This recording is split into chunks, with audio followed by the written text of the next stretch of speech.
이런 걸 하는 사람은 주로 어떤 사람이냐면 확 축소돼 있어요.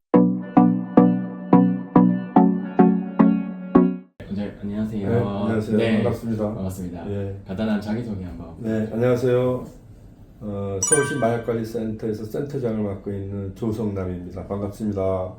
오늘 원장님 모시고 그 네. 청소년 마약에 대해서 좀 네. 궁금한 점에 대해서 좀 말씀을 여쭤보려고 하는데요. 요즘 청소년들 마약 문제가 되게 심각하다고 하는데 그렇죠. 중독 문제가 어떤지 실태가 어떤지 좀 말씀해 주실 수 있나요? 그 마약류를 남용하는 연령층이나 방법들이 많이 변화가 됐어요. 이 그래프를 한번 보시면은 이게 마약 사범 숫자입니다. 검거되는 마약 사범 숫자가 2023년에 27,611명이 검거가 됐어요. 그러니까 예전에 비해서 최근에 많이 증가를 했죠. 그래서 이제 정부에서도 마약과의 전쟁을 선포하기 이르렀죠. 근데 문제는 연령이 어려지고 있다는 거예요.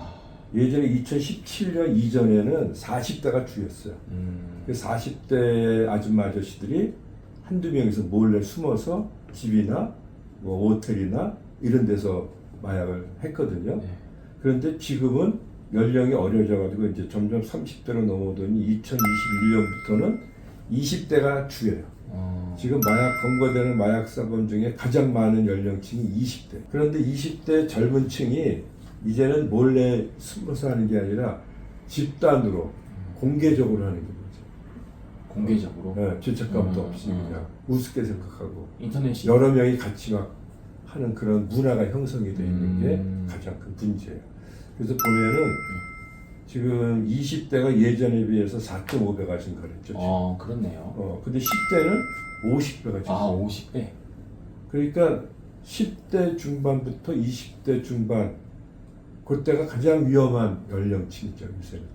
왜 위험한 거예요, 10대? 옛날에는 약을 구하기가 굉장히 어려웠어요. 누가 가지고 있는지도 모르고 어떻게 구할지도 모르고 수소문에서 그냥 어렵게 만나가지고 비싼 돈 주고 겨우겨우 구했는데 지금 인터넷 뒤지면 다 나오잖아요, 정보가.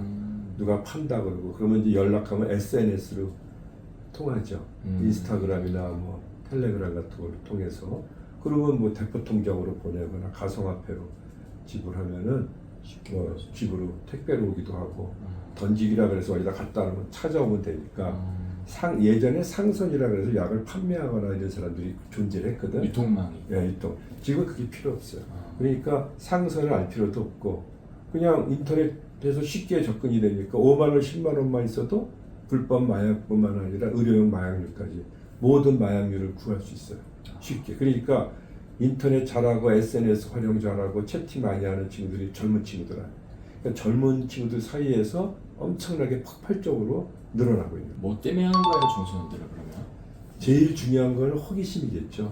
마약 그러니까 좋다 그러니까. 네. 우리 청소년들은 이러한 그 선택과 집중력이 좀 떨어집니다. 어른들은 논리적으로 기억하고 하는 그런 게 좀 많이 발달해 있지만 청소년기는 그게 이제 발달되는 단계 아니에요? 네. 극단에 치우칠 가능성도 높고 그래서 방송에서 마약이 안 좋다는 얘기를 100가지 해줘도 쾌감을 느낀다든가 어떤 기분을 좋게 해준다는 그 말 한마디를 들어보면은 야 과연 그럴까? 호기심도 생기고 그러면 뭐 불법이라 그러지만 네. 딱 한 번 정도 하는 건 괜찮지 괜찮을 수 않을까? 있을까? 그래서 한 번 정도야 그리고 이제 시작을 하는 거예요. 그러니까 한 번이 한 번으로 끝나는 게 아니죠. 절대 끝나지 않으니까. 그리고 중독은 전염병이라 그래요. 왜냐면 한 사람이 중독되면은 그걸 옆에 있는 친구들한테 선전을 해. 야 너도 해봐, 야 좋은 거야. 그리고 끌어들이지. 그리고 그 사람이 또 애가 또 하게 되면 주변에 있는 사람들을 또 끌어들여서 이 피라미드식으로 확산이 나가는 특징이 있어요. 근데 이제 인터넷이 있으니까 훨씬 더 잘 확산이 인터넷으로 채팅을 통해서 하고. 근데 이제 우리 젊은 층들의 특징이 뭐냐면 공식적인 얘기는 잘 안 믿고 자기들끼리 카더라 하는 거, 비공식적인 의사소통을 더 믿는 경향이 있어요. 그래서 그런 채팅을 통해서 많이 확산이 돼요. 너도 나도 막 호기심에서 한 번이야 그러고 시작하는 거죠. 그러면 그 10대, 20대들의 어떤 중독 사태에 대해서 좀 이제 보셨던 케이스 중에서 좀 충격적인 거 아니면 좀 그런 예를 들면은 언론에도 나왔지만 13살 난 여중생이 네. 30분 만에 필로폰을 구입을 해서 남학생들이 같이 남용하다가 검거된 사건도 있었어요. 그만큼 쉽게 구할 수 그렇죠. 있군요. 13살 난 아이가 필로폰 그러면 우리나라에서 대표적인 불법 마약인데 그렇죠.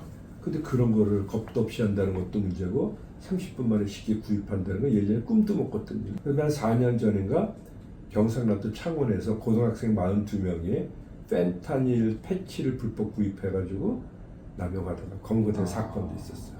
그 펜타닐은 우리가 알고 있는 마약성 진통제인 몰핀보다 100배 강하고 너무 강하죠. 그걸 불법적으로 제조한 게 헤로인 아니에요? 그것보다 50배 이상 강력한 마약성 진통제인데 이거는 암 환자라든가 뭐 다른 진통제를 소용이 없을 때 마지막으로 선택하는 거예요. 그래서 2mg만 투여해도 사망을 하잖아요. 호흡 안 되고 하니까. 네. 그래서 이거 한번 보세요. 이게 펜타닐에 중독돼 있는 거리죠. 맞아요. 켄싱턴 에비뉴라고 언론에 많이 나오고 이 사람들은 펜타닐에 중독돼 있지만 본인은 이런 상태인 걸 모르는 거예요. 자기 좋다고 그러고 있는데 남들이 볼 때는 이게 마비돼 있는 거예요. 그죠? 이런 사람들이 전역에서 사망을 하는데 예전에 6년 동안에 21만 명이 죽었어요. 펜타닐만으로. 그래서 악마의 약물이라고 그러거든. 네. 요새는 2불, 3불만 있어 애들도 쉽게 구할 수 있으니까.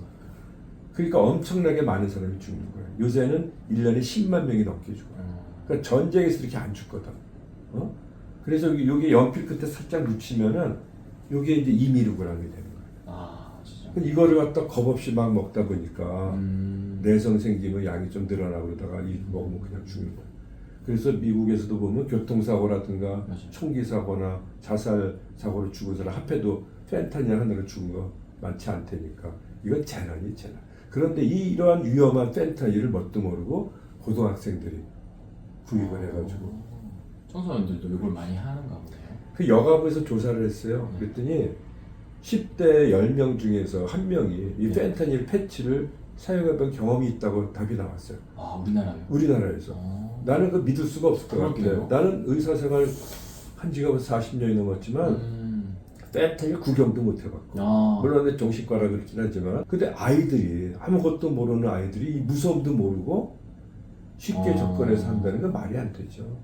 예전에 그래서 저희는 어렸을 때 막 니스, 본드, 뭐 부탄가스 90년대에는 네. 그런 본드나 부탄가스, 니스 흡입하는 해서 검거되는 인원이 필로폰으로 검거되는 인원보다 더 많았어요. 그렇죠. 대부분 청소년 때 시작하고 요새 많이 줄었지만 지금은 뭘 하냐면 아산화질소 같은 해피벌룬이라고 해서 풍선에다 이렇게 가스 집어넣어서 하는 것도 네. 하고 그런 내가 본 사람 중에는 이런 본드나 부탄가스 사람이 옛날에 많이 봤고 네. 그것 때문에 정신병이 생겨가지고 고생한 사람들 너무 그렇죠. 많이 봤고 죽은 사람도 많고 그러면 사실 저도 애 키우는 입장에서 되게 이제 청소년 시기가 겁나긴 하는데 만약에 우리 아이가 또는 우리 자녀가 이 근처에서 그런 어떤 것들을 노출됐다라는 걸 미리 캐치할 수 있는 사인이 있나요? 이 핸드폰 계속 검사할 수도 없잖아요. 그렇죠.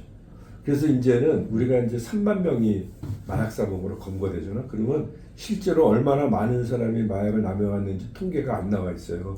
이건 암수범죄라 그래서 그 걸릴까봐 말을 안 하잖아. 그렇죠. 숨기기 때문에 정확한 통계 내기가 어려워요. 그래서 검거되는 마약 사범의 몇 배가 남용을 하고 있는가. 평균적으로 불법 마약류를 한다 그러면 한 30배를 봐요. 30. 그럼 90만 명 정도가 불법 마약류를 현재 남용하고 있다고 보는 거예요. 근데 실제로는 이런 불법 마약류보다 의료용 마약류에 중독된 사람이 훨씬 많아요. 근데 의료용 마약류는 의사가 처방하니까 어디서부터가 처방돼서 쓰고 있는지 어디서부터가 남용인지에 대한 경계선을 알아보기가 힘들기 때문에 적발이 어려워서 그렇지 실제로 임상에서 보면은 수면제나 다이어트 약으로 쓰는 각성제나 네. 뭐 이런 진통제라든가 항불안제라든가 굉장히 많아요. 마취제가 프로포폴이 대표적이죠. 그래서 그런 것까지 포함하면 한 100배를 봐요. 저 같은 경우. 그러면 300만 명이 지금 각종 마약류를 남용하고 있는 거예요. 근데 마약류는 똑같은 거예요. 불법 마약류나 의료용 마약류나 같은 마약류야. 그건 뭐야? 중독성 물질이에요. 그렇죠. 그러니까 중독성 물질은 한 번만 하게 되면은 그 맛을 한번 느꼈다 그러면 그게 기억 속에 저장이 돼서 평생 유지가 돼요. 그래서 평생 그 기억을 없앨 수가 없어. 그래서 한번 맛본 그 기억이 자꾸 생각날 때마다 또 하고 싶어지고 또 반복하게 되는 게 특성이에요. 중독은 재발이 많은데 그 기억 때문에 재발이 되는 거예요. 근데 그 기억을 없애는 방법이 없어요. 그래서 한번 맛을 보게 되면 평생 그 기억 때문에 재발될 위험성이 있어요. 그래서 한 번 중독자는 영원한 중독자라. 그러면 그래서 집에서 그거를 한 번도 안 하는 게 제일 중요한데 그렇죠. 애들은 그냥 호기심에서 그런 거 맞아요. 모르고 누가 한다고 그러니까 아 좋다 그러니까 그냥 한 번만 불법이지만 안 들키고 살짝 하면 되니까 쉽게 해볼 거 아닙니까? 그래서 이제는 300만 명이 하고 있다 그러면은 네. 우리가 5천만 인구 아니에요? 그럼 우리 가족이나 혈족 중에 한두 명을 하고 있다는 그러니까. 통계예요. 그러니까 남의 얘기가 아니지. 우리 주변에 굉장히 많다. 실제로 말을 안 해서 그렇지. 그래서 이제 아이들이 예전과 좀 행동이 달라지고 뭔가 좀 이상한 것 같다 그러면 혹시 이 마약류를 남용하는 거 아닌지를 한번 의심해 볼 때가 됐어요. 그래서 미국에 이런 데는 키트를 일반 마트에서 팔아요. 그래서 음료를 누가 주면은 혹시 네. 거기에 마약류가 들어있지 않은가 검사해보는 키트도 모르고 먹을 수도 있으니까. 그래서 일반화되어 있기 때문에 너무 많으니까 네. 우리나라도 그런 시들이 접어들기 때문에 마약류는 두 가지 종류가 있어요. 뇌를 깨우는 게 있고 뇌를 마비시키는 게 있어요. 여기 보면은 스티뮬런트. 중추신경 자극제라 그래서 각성제라 그러고 네. 또 흥분제라 그러죠. 그러니까 뇌를 깨우잖아. 네. 자극하니까. 네. 그러니까 특징이 잠이 안 오죠. 음. 그 다음에 피로감이 좀 없어져요. 그리고 눈동자를 보면은 눈동자가 확 열려 있어. 쾌하게 열려 있어요. 그리고 식욕이 떨어지거든. 그러니까 이거는 다이어트 할 때, 비만 치료할 때 일시적으로 3개월 이내 처방받아 쓸 수 있는 그런 게 각성제예요. 그리고 시간이 빨리 지나가는데 그 엑스타시 같은 각성제를 우리가 도리도리라고 해요. 네. 왜냐면 먹고 클럽에서 춤을 추는데 자기는 한 30분 춘 것 같은데 깨서 보면 몇 시간씩 계속 춤을 추고. 그러니까 이건 집중력이 좋아진다는 거는 인지력이 좋아지는 게 아니라 어떤 행동을 반복을 해도 지루함을 느끼지 못해요. 자기는 모른다. 공부도 안 하고 책도 안 보던 애가 이거 하면서 책을 봐. 몇 시간 동안 책상에 앉아서 책을 봐. 근데 그 시간 동안에 인지 능력이 좋아지는 게 아니죠. 공부가 되는 건 그냥 아닌데. 책을 계속 보기만 하는데 그냥 같은 행동을 반복해도 지루함을 못 느끼는 거예요. 그래서 꽃이 있다 그래. 어떤 친구들은 음악만 듣고 어떤 친구들은 뭐 운전만 하고. 그러니까 예전에 그 대치도 음료 사건이 있었잖아요. 네. 청소년들한테 뭐 그 음료에다가 각성제 타가지고 몰래 먹이고 맞아요. 학부모들한테 협박해서 돈 터내려는 그런 게 있었잖아요. 이게 이제 학습력을 높여준다. 뭐 ADHD 치료제가 매체 페니데이트라는 각성제인데 속여가지고. 집중력 높여줘가지고 학습력 증진시키다. 거짓말이에요. 그러니까.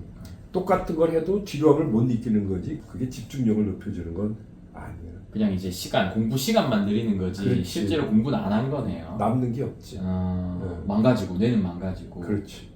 그래서 이런 거를 애들이 네. 대사가 다른데 잠도 잘 안 자고 뭐 예민해져 있죠. 예민해져 있고 어떤 행동을 좀 반복하고 뭐 그러고 눈동자를 보니까 눈이 확 열려 있다 그러면 아유 각성제 하는 거 아니에요. 그런 걸 알아봐. 의심할 필요가 있다. 그렇죠. 어. 이게 이제 대표적인 게 메산페타민이라는 필로폰, 히로뽕이라고 그러죠. 불법 마약류, 엑스타시, 그것도 코케인도 그렇고 니코틴도 네. 각성제에 속해 있어요.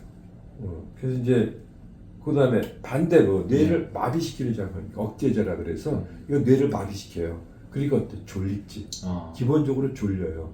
그러니까 뇌가 마비되니까 통증이 마비되잖아. 그러니까 진통제가. 그 진통 효과가 있지. 그 진통제를 쓰는 거야.